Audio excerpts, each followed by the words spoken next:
Dice así la palabra de Dios. Así que como por la transgresión de uno vino la condenación a todos los hombres, de la misma manera por la justicia de uno vino a todos los hombres la justificación de vida. Porque así como por la desobediencia de un hombre los muchos fueron constituidos pecadores, así también por la obediencia de uno los muchos serán constituidos justos. Pero la ley se introdujo para que el pecado abundase, mas cuando el pecado abundó, sobreabundó la gracia, para que así como el pecado reinó para muerte, así también la gracia reine por la justicia para vida eterna mediante Jesucristo, Señor nuestro.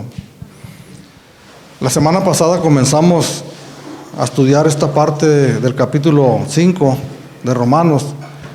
Comenzamos en el verso 12 y hablábamos que el tema de este pasaje es la comparación que el apóstol Pablo hace de este personaje bíblico, Adán, con Jesucristo.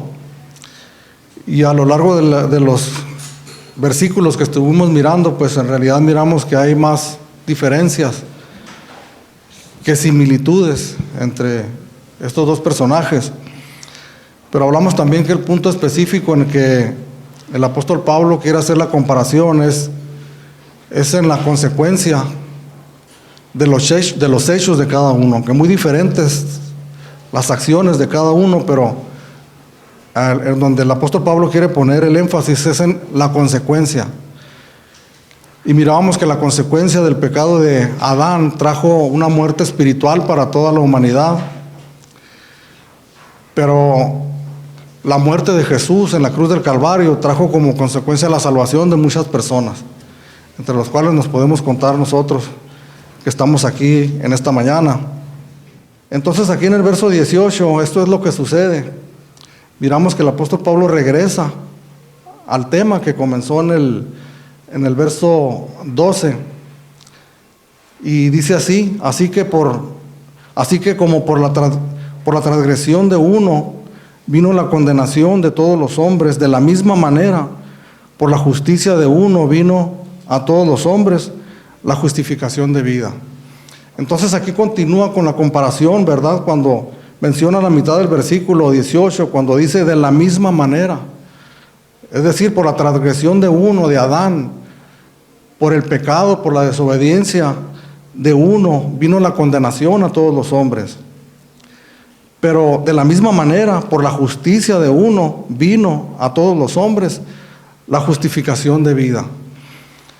La semana pasada, cuando comenzamos a hablar de este tema, decíamos que para el pensamiento de muchas personas, de mucha gente, esta explicación que nos da la palabra de Dios acerca de la maldad del ser humano y del pecado que se ha extendido por toda la humanidad, que muchas personas piensan que es una explicación muy simplista, ¿verdad?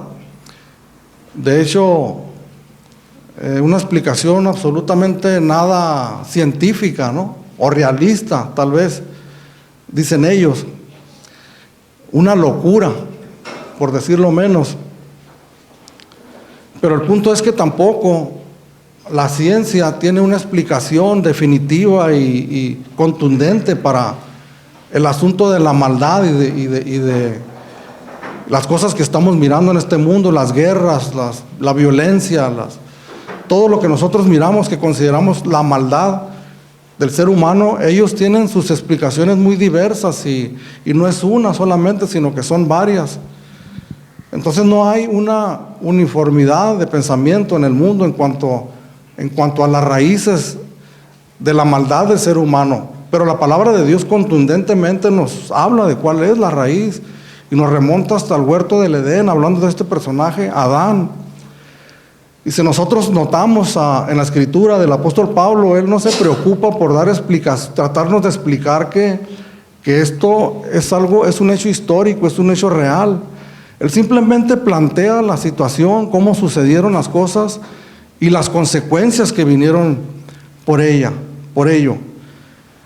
Y por eso nos dice aquí en el verso 18, continuando con lo que empezó en el verso 12, que por la transgresión de uno vino la condenación a todos los hombres. Esa es una realidad. Independientemente de las explicaciones o de lo que nosotros podamos creer, la realidad es que por el pecado de aquel hombre, hoy en día podemos mirar que la condición de todos los seres humanos es una situación de condenación, que estamos todos nosotros bajo condena, y que tal vez en esta vida muchas personas no se convenzan de ello a plenitud. Pero decíamos la semana pasada que va a haber un día donde nosotros lo vamos a poder verificar cuando estemos allá en la presencia de Dios, lo cual va a ser demasiado tarde. ¿Cuál es la evidencia que nosotros como creyentes, como cristianos, podemos tener acerca de que lo que dice la palabra de Dios es verdad? Pues la evidencia que nosotros tenemos es cuando nosotros miramos la situación que prevalece hoy en día en el mundo. Decíamos la semana pasada, cuando miramos las guerras, cuando miramos la violencia, todo lo que está aconteciendo, mencionábamos el hecho ese que estuvo en los medios de comunicación mucho la semana pasada, la violencia que hubo en un estadio de fútbol. Y lo repito esto porque al estar mirando unas imágenes ahí, yo miré cómo una persona estaba tirada en el suelo, inerte ya, no se movía, y cómo lo seguían golpeando, pero no conformes con ello, llegó una persona, se le subió arriba y empezó a brincar arriba de él, con una hazaña y con una violencia desmedida. ¿Cómo podemos explicar esa situación? Contundentemente nosotros nos remontamos allá, al huerto del Edén, en la desobediencia de aquel hombre. Pero recordemos también, porque en esa explicación simplista, ¿verdad?, de que se nos acusa, entonces se nos dice que es muy fácil evadir nuestra responsabilidad echando las culpas sobre una persona que vivió hace muchísimos años. Pero recordemos que la última frase que viene en el verso 12, donde dice, por cuanto todos pecaron, nos habla a nosotros de una responsabilidad, que ciertamente Adán pecó. Entonces la orientación del ser humano cambió. De una obediencia, de una sumisión a Dios, la orientación del hombre cambió en un sentido contrario a una desobediencia, a una rebeldía en contra de Dios. Y eso para nosotros es verificable también cuando miramos el comportamiento de los seres humanos. Desde muy temprana edad nosotros lo podemos mirar, y lo hemos mencionado en algunas ocasiones cuando simplemente lo observar a sus hijos pequeños, nuestros hijos cuando estaban pequeños, cómo mientras más ellos comenzaban a adquirir un razonamiento, un poquito más de pensamiento, de sagacidad, cómo ellos comenzaban a rebelarse contra la autoridad de sus padres. Pero nosotros mismos también en nuestra propia experiencia nos damos cuenta cómo nuestra orientación no es una dirigida hacia Dios. Que nosotros en nuestra experiencia personal, nosotros caminamos en una dirección completamente opuesta o contraria a lo que es la voluntad de Dios. Esto es muy difícil de percibir para los seres humanos que no tienen todavía una mentalidad renovada por la obra de salvación del Señor. Hay una negación, hay un rechazo a las verdades de la palabra de Dios, pero como nosotros miramos la argumentación de la palabra de Dios, a veces que algunas personas prestan oído y pueden ellos ser convencidos de que hay cierta razón en ello, mas sin embargo ellos continúan en esa orientación de desobediencia y de rebeldía en contra de Dios. Pero nosotros como cristianos, como creyentes, podemos atestiguarlo también, porque nosotros miramos más claramente ya. Si hemos conocido la verdad de la palabra de Dios, han sido abiertos nuestros ojos, podemos percibir entonces nosotros lo que la palabra de Dios dice y que es verdad.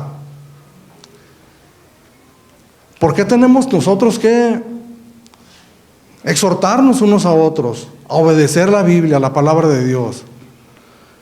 ¿Por qué nosotros tenemos que exhortar a la iglesia a que ore a Dios, a que adore a Dios, a que alabe al Señor?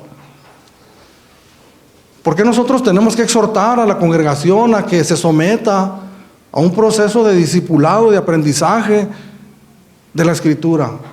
A cristianos, estamos hablando de cristianos, de creyentes.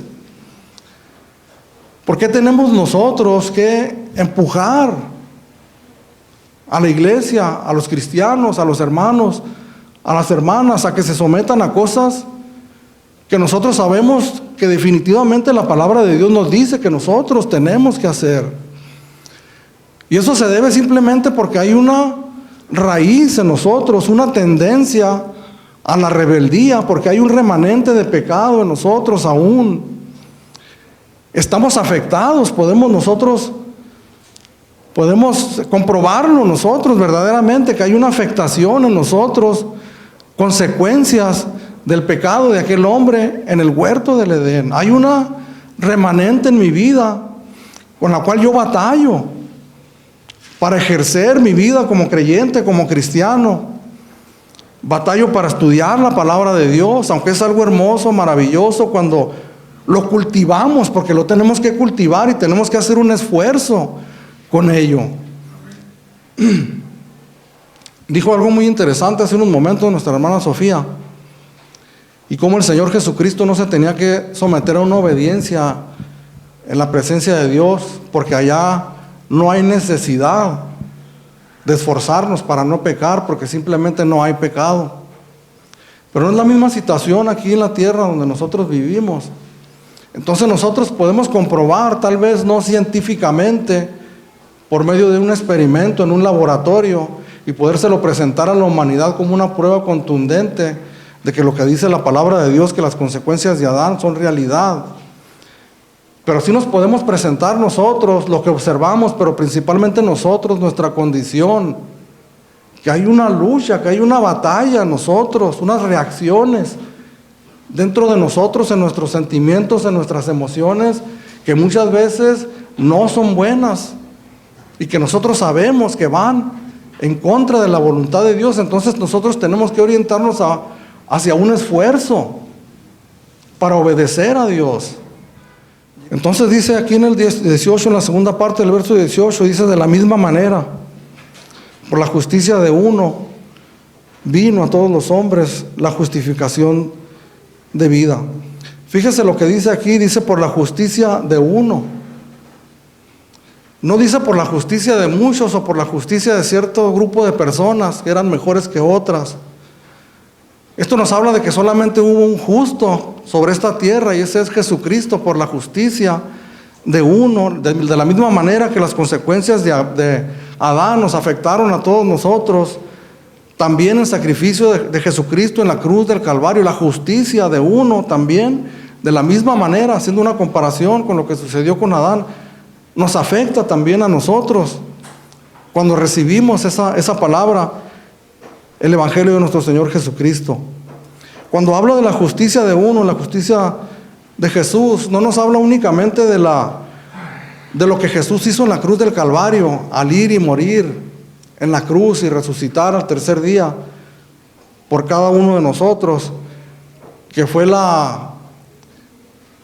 el pináculo de la obra de Dios en la cruz del Calvario, sino que habla de la justicia de Jesús como ser humano aquí en la tierra, con su manera de vivir, con su estilo de vida, con su comportamiento impecable, santo, justo, perfecto, que no había nadie como Él, ni antes, ni en su tiempo, ni después, y estamos seguros que no lo va a haber tampoco alguien como Jesús. La palabra de Dios menciona una palabra al referirse a Jesús, y lo menciona como el unigénito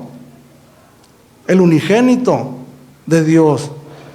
Y esta palabra literalmente significa único en su género, monógenes. Pero ese significado bíblico va mucho más allá que ese significado literal. Si tratáramos de describirlo, pues simplemente diríamos eso, que no hay, ni ha habido, ni habrá nadie como Él. Porque no hay nadie como Él.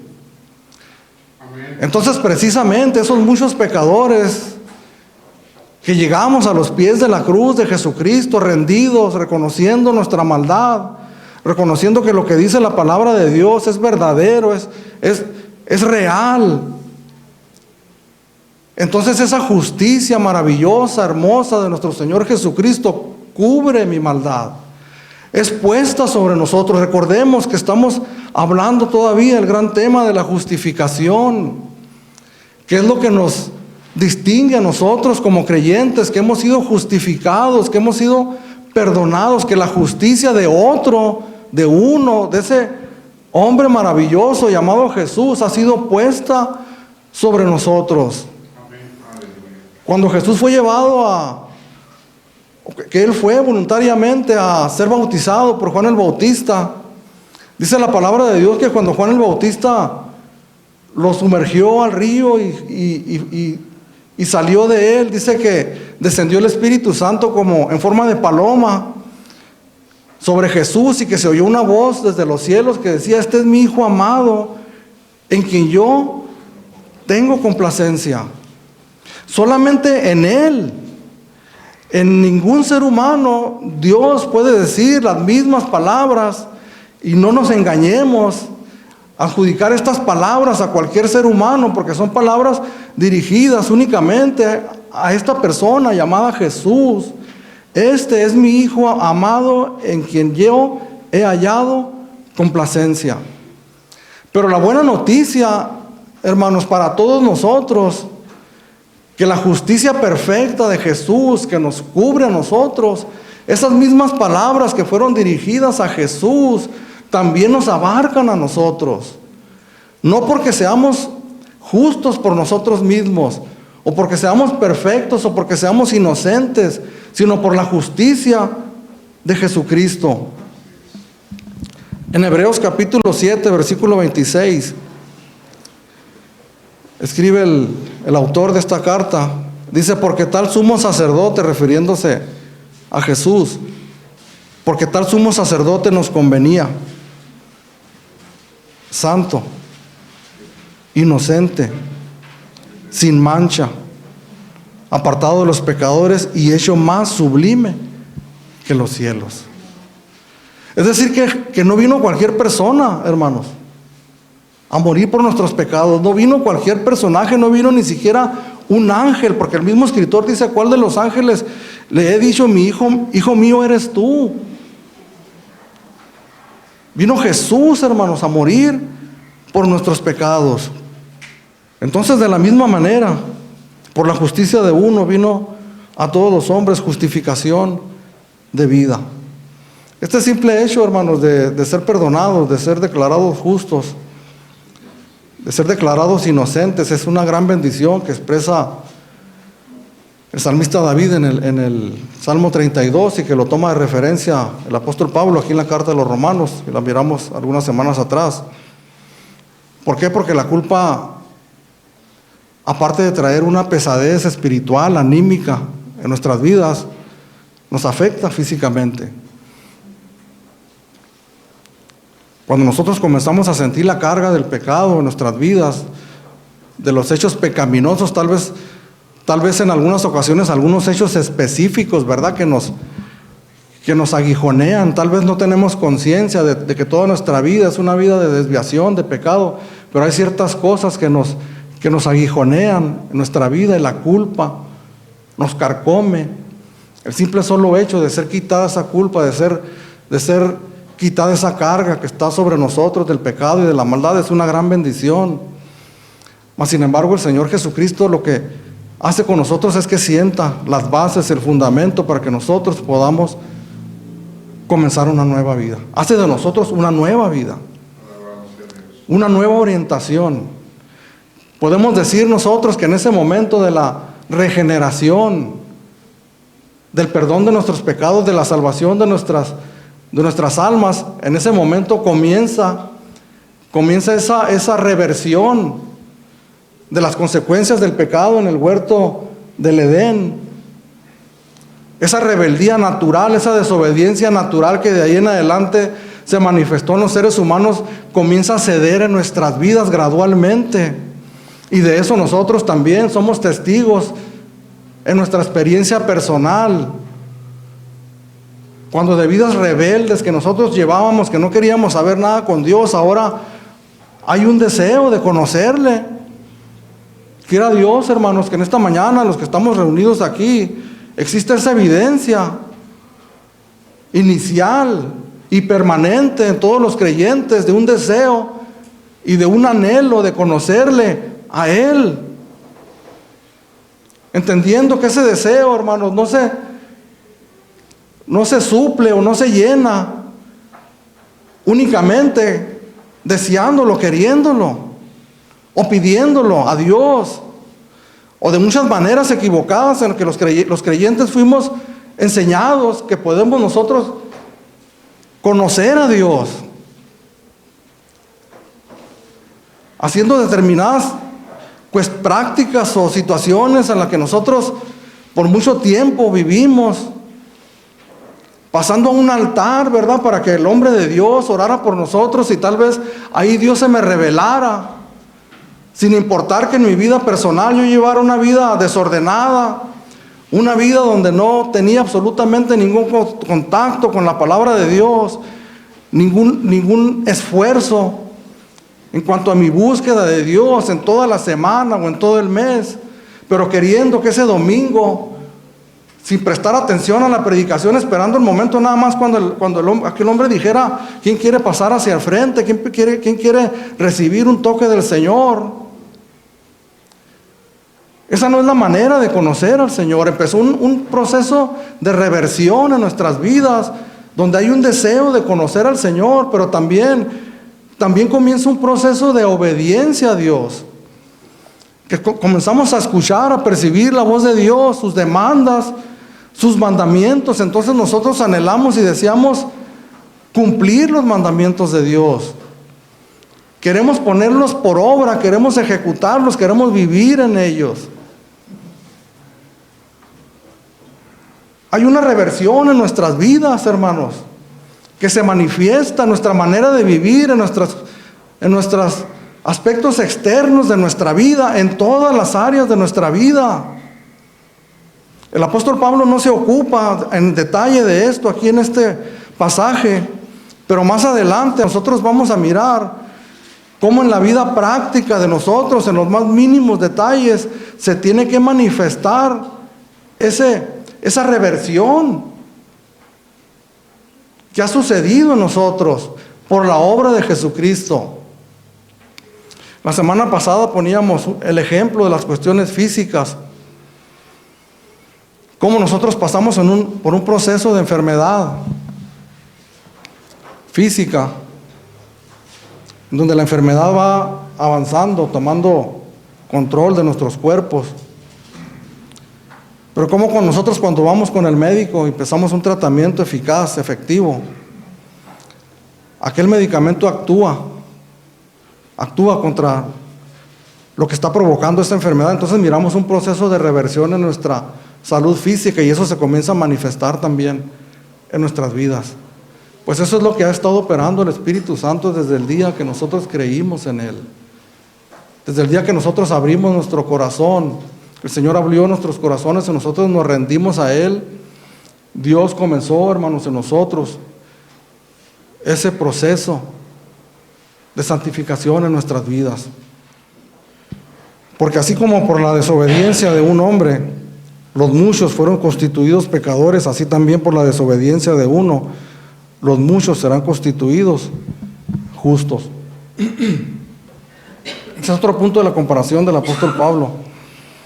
Recordemos cuál fue la desobediencia específica de Adán en el huerto del Edén, Génesis capítulo 2, verso 17, cuando el Señor le dice que de este árbol no vas a comer.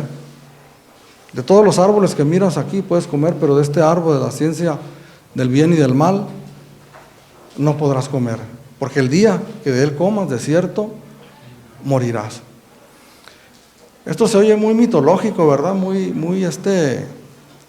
Le repito, muy simple, muy simplista. Pero es una explicación contundente a la vista de los resultados que ha habido en la humanidad y en nuestras propias vidas. En una manifestación constante de la desobediencia del ser humano. Adán desobedeció estas palabras específicas de Dios. Pero nosotros como seres humanos antes de Jesús y después de Jesús también,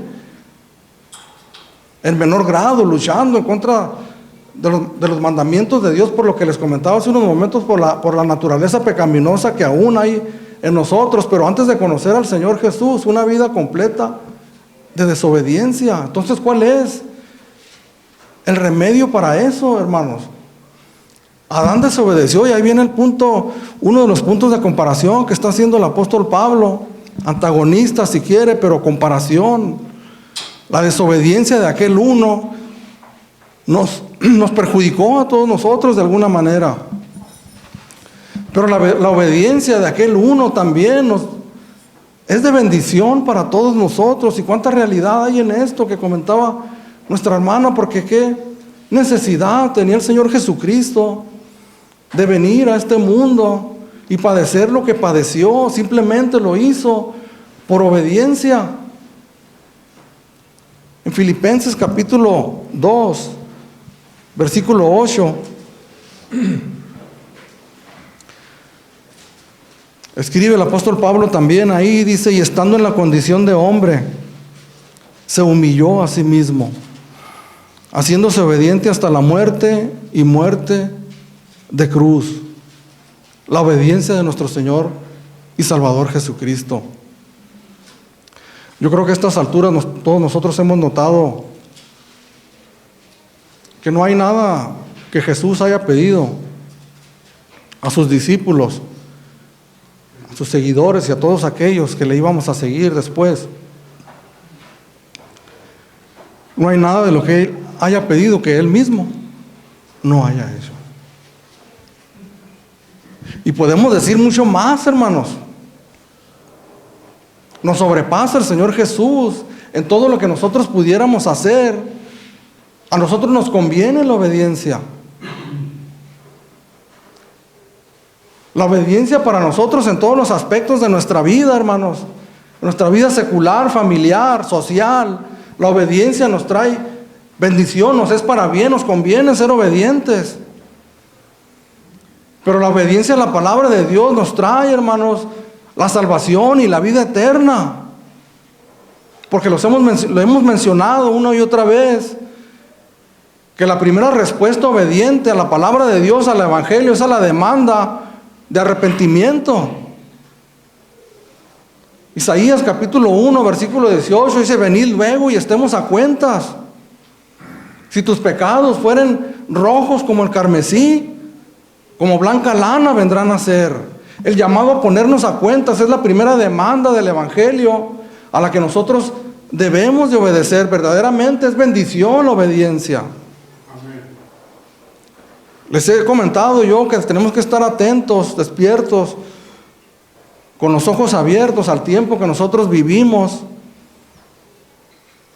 Porque los que tenemos cierta edad podemos mirar ciertos cambios en la conducta de las personas, de los seres humanos.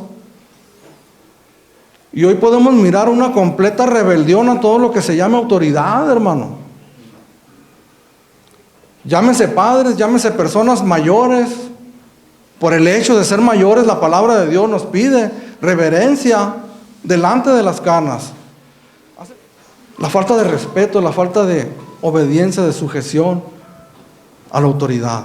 Mas, sin embargo, nuestro Señor Jesucristo viene a ponernos el ejemplo de la obediencia. En Mateo capítulo 26, verso 39, el Señor Jesús está a unas horas de ir al huerto, de ir a la cruz del Calvario. Está en el huerto del Getsemaní. Y el Señor Jesús comienza a hacer una oración al Padre.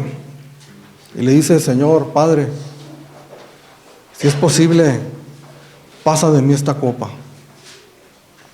Pero inmediatamente dice: pero no se haga como yo, sino como tú quieres.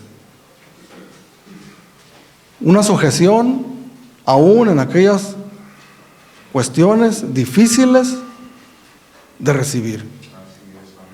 Hemos comentado que no era el temor a la muerte, no era el temor al dolor, a los clavos, era lo que iba a suceder ahí. la interrupción de la comunión eterna del Hijo con el Padre. Él sabía lo que iba a suceder, el santo, el perfecto, el puro, el que no conoció pecado, y en la cruz del Calvario lo iba a conocer. Pero no por una práctica personal, sino los pecados de todos nosotros. Mateo capítulo 4, del verso 1 al 11, la tentación de Jesús en el desierto. Dice la carta a los Hebreos que tenemos nosotros un sumo sacerdote. No tenemos un sumo sacerdote que no se pueda compadecer de nuestras debilidades, sino uno que padeció siendo tentado en todo, semejante a nosotros, pero sin pecado. Y ahí en Mateo capítulo 4, del 1 al 11, nos habla de la tentación de Jesús. Y esta tentación no fue una tentación natural, como la que nosotros podamos experimentar en este mundo, la más fuerte que nosotros podamos tener. Y yo creo, hermanos, con toda certeza que todo cristiano va a ser tentado hasta los límites de su resistencia. Porque no tenemos que ignorar, hermanos, que tenemos un enemigo. Y que la palabra de Dios lo menciona ahí en este pasaje, Mateo, capítulo 4, del 1 al 11, que Satanás vino a tentar a Jesús. Tentaciones sobrehumanas que el Señor Jesús resistió. Y que nos llaman a nosotros también a resistir. Porque la obediencia de Jesús nos afecta a nosotros. En esa disposición a obedecerle al Señor.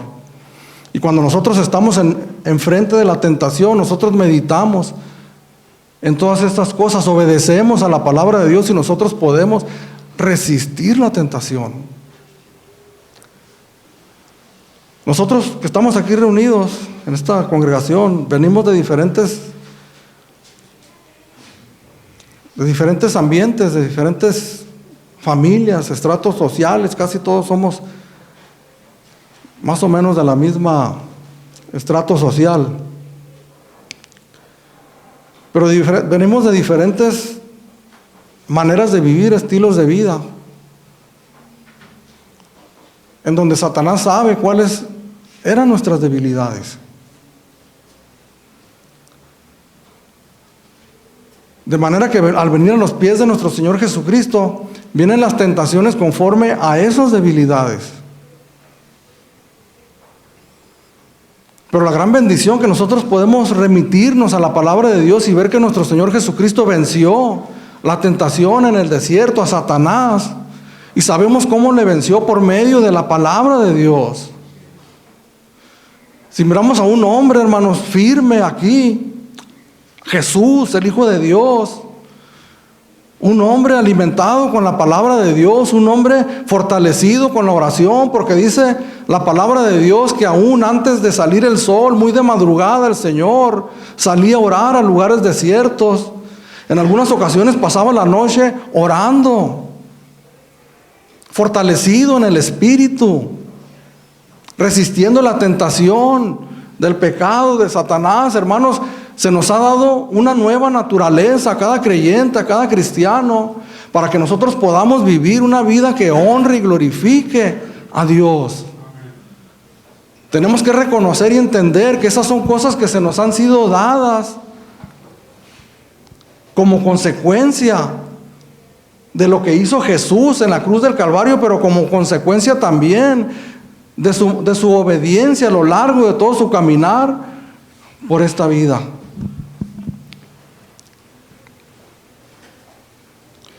Porque así como por la desobediencia de un hombre, los muchos fueron constituidos pecadores, así también por la obediencia de uno, los muchos serán constituidos justos. Pero la ley se introdujo para que el pecado abundase más. Cuando el pecado abundó, abundó la gracia. El apóstol Pablo introduce muchas veces este punto de la ley, ¿verdad? La ley en este caso habla de la ley de Moisés, los mandamientos que Dios le dio a Moisés para el pueblo de Israel. Pero el malentendido que tenían los judíos era de que la ley se había dado como una solución para que ellos al cumplirla pudieran ellos ser justificados. Hemos hablado de eso.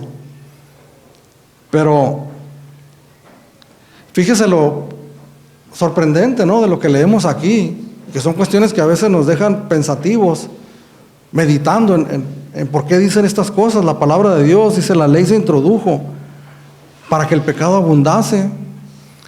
Entonces nos habla de un ajuste, ¿no?, de un ajuste en nuestra manera de pensar, que para los judíos era eso, ¿no?, practicar la ley, para ellos entonces poder solucionar la cuestión del pecado, ser justificados y hallar gracia delante de Dios.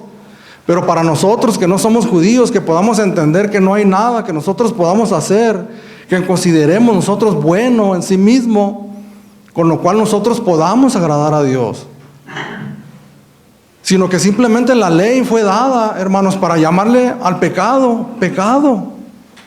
Que ese es otro punto en el que nosotros vivimos, en esta época que estamos viviendo, que la maldad, que el pecado se ha diluido en pensamientos y en filosofías, y que se cumple lo que dice el profeta Isaías, donde dice: ay de a los que a lo malo llaman bueno y a lo bueno malo. De tal manera que hay personas en este tiempo que se presentan como personas honorables delante de la sociedad, mas sin embargo en la práctica de pecados específicos, reprobables en la palabra de Dios. La ley fue dada para ponerle nombre al pecado, al robo, al hurto, al adulterio, a la fornicación, y poder decir: esto va en contra de la ley de Dios.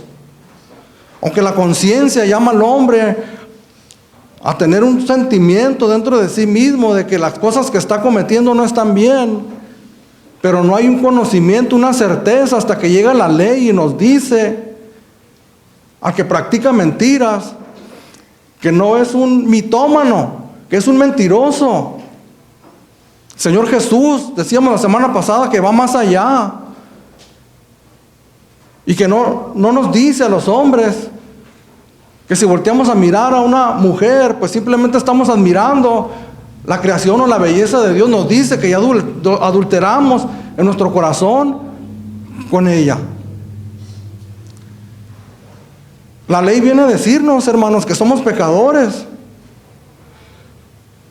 que estamos urgentemente necesitados de Dios. No vino a aliviarnos la carga, hermanos. Era lo que ellos pensaban, los judíos. Vino a felicitarnos por lo bueno que somos. Un ministerio que se llama Aguas Vivientes.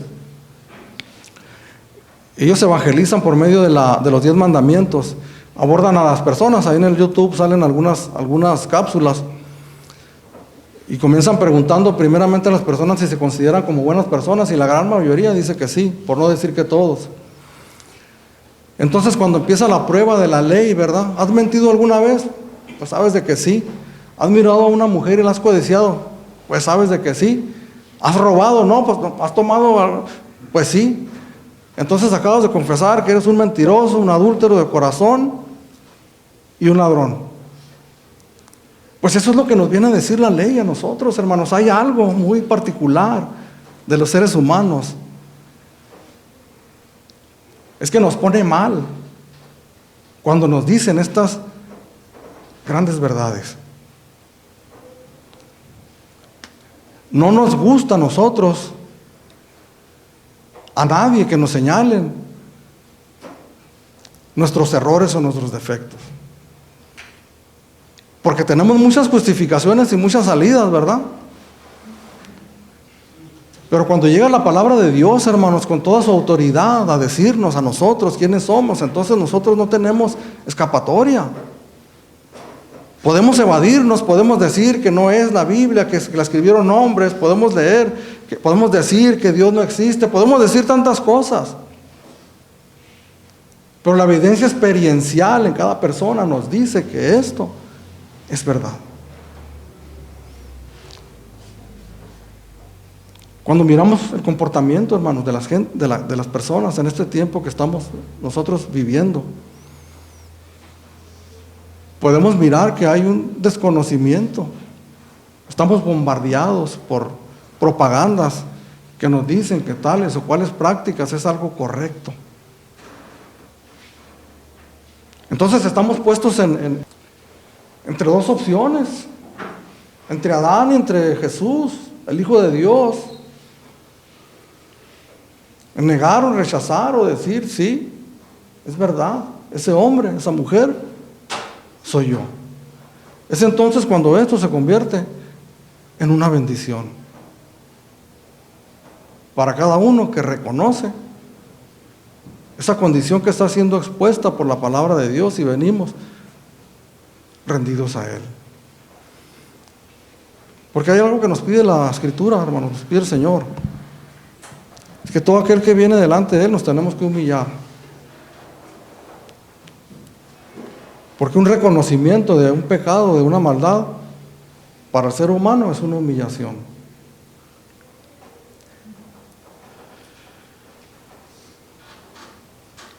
Pero acabamos de leer que nuestro Señor Jesucristo se humilló a sí mismo. Amén. El Hijo de Dios. Siendo en forma de Dios, no Él consideró el ser Dios, como algo a que aferrarse, sino que se despojó a sí mismo, tomando forma de siervo, y se hizo obediente hasta la muerte, y muerte de cruz. Qué diferentes, hermanos, los ejemplos que nosotros tenemos en el mundo. Oh, qué personaje ejemplar. Hay que imitarlo porque es un triunfador de éxito. No importa su vida, cómo sea, una vida inmoral, no importa los resultados de su vida personal, de su carácter, no, es un hombre de éxito, es una mujer de éxito que ha alcanzado la fama, es un ejemplo a seguir. Qué difícil es para el ser humano ver atractivo, por eso dice la palabra de Dios, que Isaías 53, que nosotros le tuvimos lo menospreciamos, no encontramos parecer en Él para que le deseemos.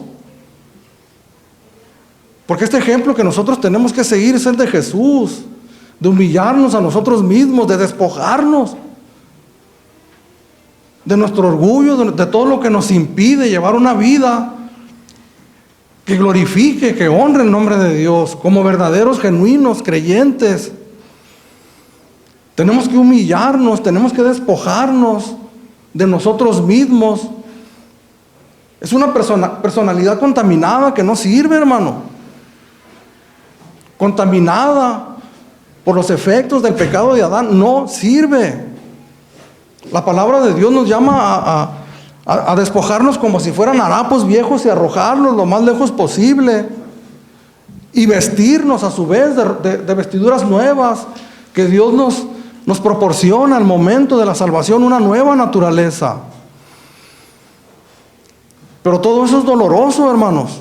La salvación es gratis, pero el proceso es doloroso, anímico, espiritual, es doloroso.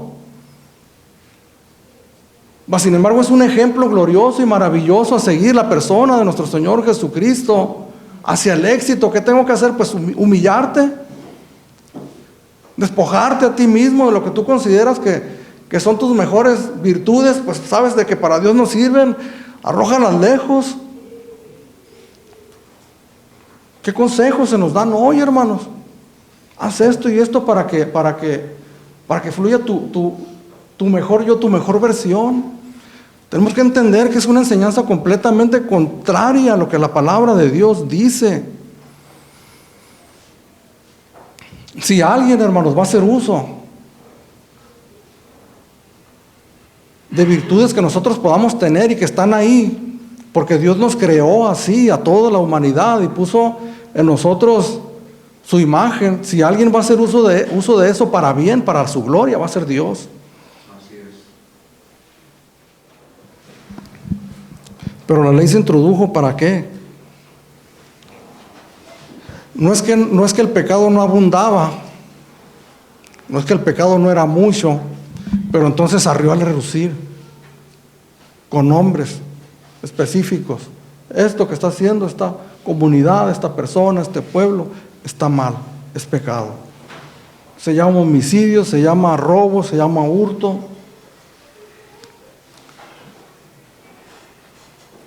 El pecado, hermanos, destruye. ¿Por qué tan tajante, verdad? Las proclamaciones de la palabra de Dios, como las estamos mirando. Porque son cosas serias, hermanos, y las consecuencias que producen cada persona son eternas. El pecado nos produce una muerte eterna, una condenación eterna. Pero la justificación nos produce una vida eterna. Y algo que debemos de entender, porque es lo que la palabra de Dios nos lleva hacia allá, es que el pecado destruye. En Juan capítulo 10, versículo 10, dijo el Señor Jesucristo, hablando de la parábola del buen pastor, que el ladrón no vino sino para robar, matar y destruir. Y cuando habla de ladrón, está hablando alegóricamente acerca de Satanás. Si nos remontamos otra vez hasta el huerto del Edén en Génesis, ¿quién fue el que engañó a Adán y a Eva? La serpiente, Satanás, tomando posesión de la serpiente, llegó con Eva y la convenció, la engañó, ¿verdad?, para que transgredieran la ley de Dios. Es el engaño, hermanos, de Satanás. Por eso, aunque se escuche muy mitológico, muy difícil de creer, tiene tanto sentido aquello. Dice la mujer que vio aquel fruto, que era deseable a los ojos. Si podemos usar esta palabra psicológicamente, hermanos, sabemos nosotros humanamente, en la debilidad humana, sabemos que lo prohibido es atractivo. Ejemplos tan sencillos como el del pastel. Pongan un pastel a un niño de 2 años y díganle que no toque para nada ese pastel y váyase de ahí. Mínimo va a ser una lucha terrible para ese pobre niño.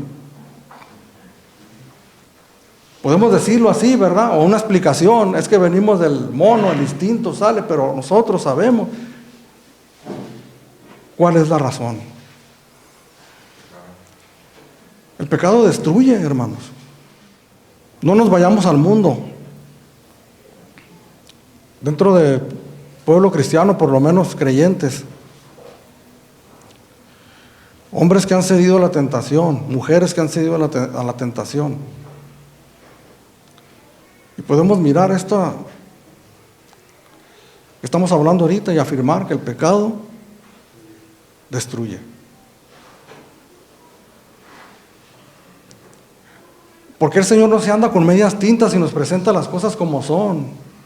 El pecado es pecado, la maldad es maldad.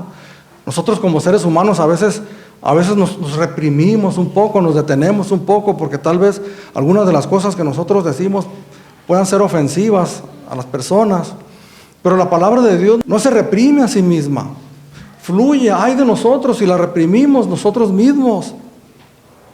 Líbreme Dios de pararme aquí y empezar a acusar a diestra y a siniestra con palabras, pensamientos, ideas, cosas que yo creo que están mal o que yo pienso que están mal.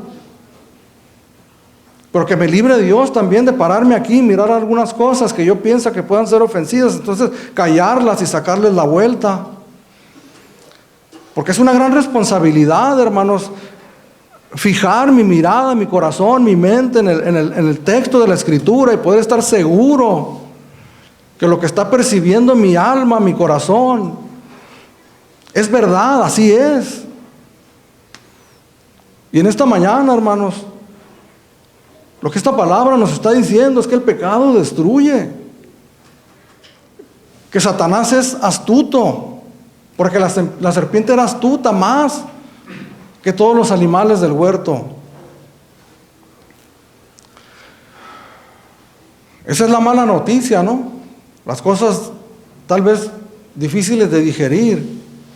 Mas sin embargo, este mismo texto dice: mas cuando el pecado abundó, sobreabundó la gracia. ¿Por qué? Porque un hombre limitado, perdón la expresión, la regó allá, trajo consecuencias. Y nosotros somos responsables de ahí en adelante, cada ser humano, al practicar nuestros propios pecados, voluntariamente, conocimiento de causa.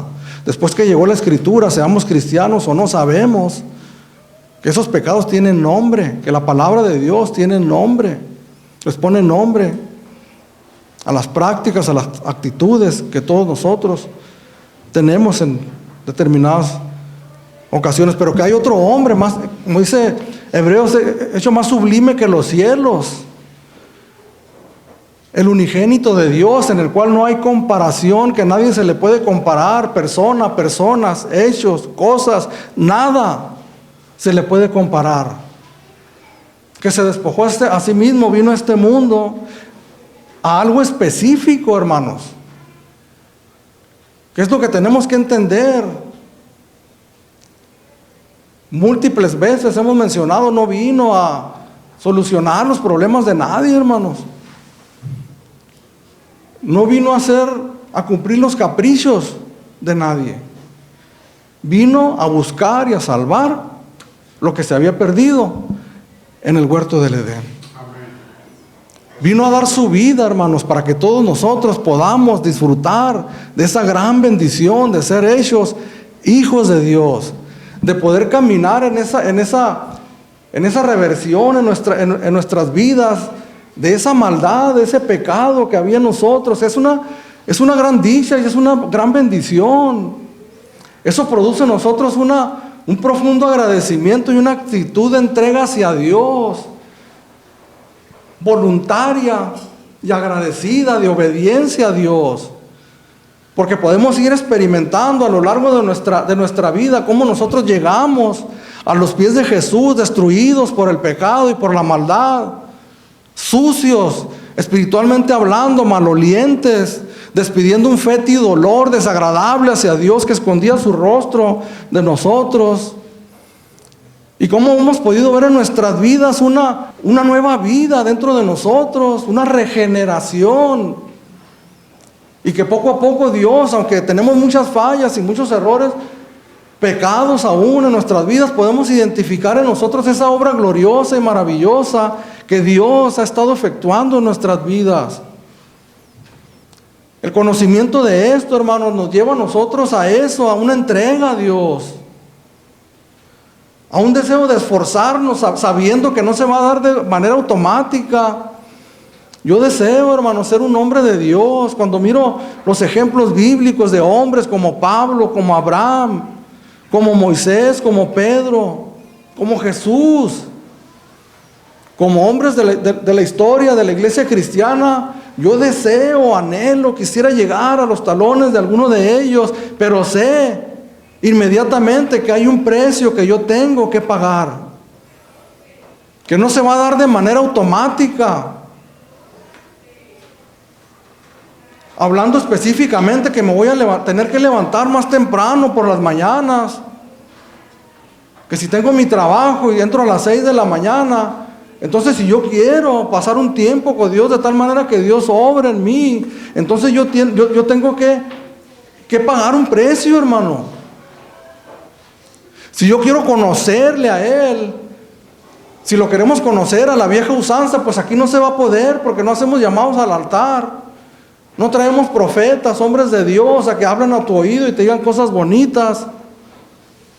Vamos a tener que meternos, sumergirnos en la hermosa historia de la palabra de Dios, cultivar esa relación íntima con Dios, de tal manera que ese rechazo, esa animadversión que nosotros sentíamos hacia las cosas de Dios, se vayan convirtiendo en algo dulce, en algo agradable, en algo cada vez más deseable para nosotros. En donde nosotros querramos cada vez más pasar más tiempo con Dios. Mientras estemos en esta vida, estas cosas se van a terminar un día, hermanos. Todo esto se va a acabar irremediablemente. A veces no queremos pensar en eso. Por eso le damos Hablábamos la semana pasada del autor de un libro, Tu mejor vida hoy, ahora. Dedicarnos a buscar vivir bien en este tiempo sin poner mucho nuestro pensamiento en el mañana, en el que va a venir mañana. Para eso nosotros nos estamos preparando, hermanos, para el encuentro glorioso y maravilloso con nuestro Señor y Salvador Jesucristo. Mientras ese día sucede, nosotros nos vamos a dedicar en esta vida a vivir vidas que honren, que glorifiquen el precioso nombre de Jesús por todo lo que Él hizo, hermano, por nosotros. El creer en estas cosas, si tenemos el Espíritu Santo dentro de nosotros, la palabra de Dios dice que el Señor Jesucristo nos dijo que el Espíritu nos guía a toda verdad. Por medio de la oración, por medio del estudio diligente de la palabra de Dios, el Espíritu Santo nos guía a la verdad. Y el conocimiento de estas verdades, de todo el consejo de Dios, como dice el apóstol Pablo, enseñó a la iglesia todo el consejo de Dios. Pero en este caso, enseñanzas como estas que estamos mirando, el poder recibirlas, el poder creerlas, el poder poner nuestros fundamentos en estas doctrinas, producen en nosotros esa convicción de la que hablamos cuando hablamos de los resultados de la justificación. Hombres y mujeres de convicción que sabemos por qué estamos aquí, que sabemos por qué creemos lo que creemos, que tenemos un propósito verdadero como cristianos, como hijos de Dios, para vivir para su gloria y para dar nuestras vidas por los demás. El dar nuestras vidas por los demás, hermanos, tal vez pensemos en irnos de misionero a África o a Ucrania, ahorita que hay guerra, ¿no? Es muy admirable ese pensamiento, ese deseo.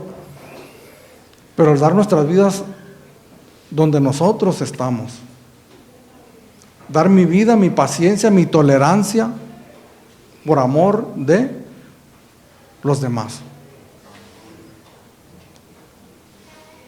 El poder soportarnos unos a otros como me soportan a mí, mi carácter, mi manera de ser.